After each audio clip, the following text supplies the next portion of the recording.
સામાન્ય રીતે આપણે જોઈએ તો કોઈ પણ મનુષ્યનો જન્મ પતિ પત્નીના શારીરિક સમાગમથી પત્નીની કુખે થતો હોય છે.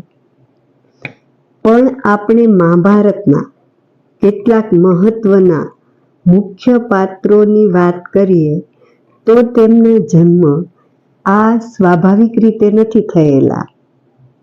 ગુરુ દ્રોણ હોય, કૃપાચાર્ય, 5 પાંડવો, દ્રૌપદી, કૃષ્ણદ્યુમ્ન, મહર્ષિ વેદવ્યાસ, આ બધાના જન્મ કોઈને કોઈ વિશિષ્ટ રીતે થયેલા છે અને આ દરેકના જન્મ પાછળ કોઈને કોઈ કથા આપણને પ્રાપ્ત થાય છે.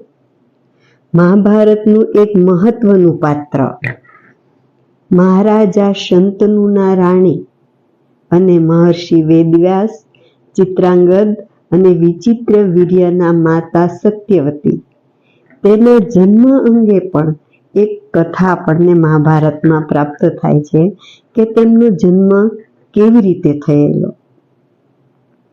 વસુ નામનો એક પરાક્રમી અને શક્તિશાળી રાજા હતો.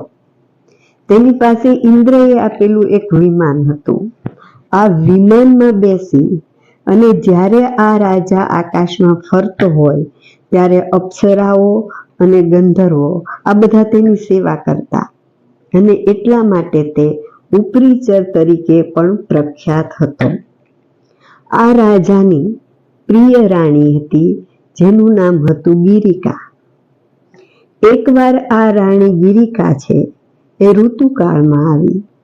ઋતુ સ્નાન કરીને શુદ્ધ થયા પછી તેણે રાજા વસુ પાસે સમાગમ માટેની ઈચ્છા વ્યક્ત કરી. બરાબર ત્યારે જ પિતૃઓએ રાજા વસુને મૃગના શિકાર માટે વનમાં જવાનો આદેશ આપ્યો અને રાજા વસુએ પિતૃઓની અવગણના કરી નહીં અને પોતાના પત્ની લક્ષ્મી સ્વરૂપ ગિરિકાને યાદ કરતો કામાસક્ત હોવા છતાં તે શિકાર માટે વનમાં ચાલ્યો ગયો. વનમાં ચાલતા ચાલતા ફરતા ફરતા એના વીર્યનું સ્ખલન થઈ ગયું. આ વીર્યને આ રાજા વસુએ એક પાંદડામાં ઝીલી લીધું અને ત્યાર પછી એ વિચાર કરવા લાગ્યો કે હું શું કરું જેથી કરીને આ મારું વીર્ય પણ વ્યર્થ ન થાય અને પત્નીની ઈચ્છા પણ વ્યર્થ થાય નહીં. પત્નીનો અત્યારે ગર્ભાધારણનો સમય છે તો શું કરું? એટલે તરત જ એણે પોતાના વીર્યને પુત્રોત્પાદક મંત્રથી અભિમંત્રિત કર્યો અને એક બાજ પક્ષીને કહ્યું કે તું આ મારું વીર્ય છે એ મારા અંતઃપુરમાં લઈ જા અને મારી રાણી ગિરિકાને આપજે. બાજ પક્ષી છે એ વીર્ય લઈને ઉડે છે અંતઃપુરમાં જવા માટે ઝડપથી. ત્યારે આકાશમાં બીજા પક્ષીઓ એને જુએ છે કે બાજ પક્ષી છે બીજું, એને એમ થાય છે કે આની પાસે માંસ છે એટલે એ લેવા માટે એના તરફ તરાપ મારે છે અને બંને વચ્ચે આકાશમાં યુદ્ધ થાય છે. આ યુદ્ધ દરમિયાન બાજના પંજામાંથી વસુનું વીર્ય છે એ યમુના નદીમાં પડી જાય છે. આ યમુના નદીમાં એક માછલી રહે છે. આ માછલી છે એ મૂળભૂત અદ્રિકા નામની અપ્સરા છે, પણ બ્રાહ્મણના શાપને કારણે એ માછલી થઈ અને આ યમુના નદીમાં રહે છે. આ માછલી જ્યારે વીર્ય બાજના પંજામાંથી યમુનામાં પડ્યું ત્યારે દેખાઈ ગઈ.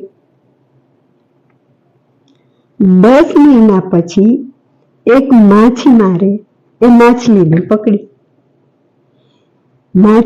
પકડીને એનું પેટ ચીર્યું તો પેટમાંથી એને 2 નાનો બાળકો મળ્યા, એક પુત્ર અને એક પુત્રી. હવે આ માછલીને જે અપ્સરા હતી એને બ્રહ્માએ કહેલું કે તું 2 માનવ બાળકને જન્મ આપી ને શાપમાંથી મુક્ત થઈશ અને તને તારું મૂળ સ્વરૂપ પ્રાપ્ત થશે. આ 2 માનવ બાળકને જન્મ આપ્યો એટલે માછલી છે એ મૂળ સ્વરૂપમાં આવી ગઈ, અપ્સરા બની ગઈ, અદ્રિકા, અને એ સ્વર્ગમાં ચાલી ગઈ. આ બાજુ માછીમારને તો આશ્ચર્ય થયું કે ક્યારે એવું બને, આ તો આશ્ચર્યકારક ઘટના કહેવાય કે માછલીના પેટમાંથી પુત્ર અને પુત્રી પ્રાપ્ત થાય. એટલે આ પુત્ર અને પુત્રીને લઈ અને માછીમાર તો રાજા પાસે પહોંચ્યો. રાજાને આખી ઘટનાની વાત કરી. એટલે ત્યારે રાજા છે એને પુત્રને પોતાની પાસે રાખી લીધો અને પુત્રી માછીમારને આપી.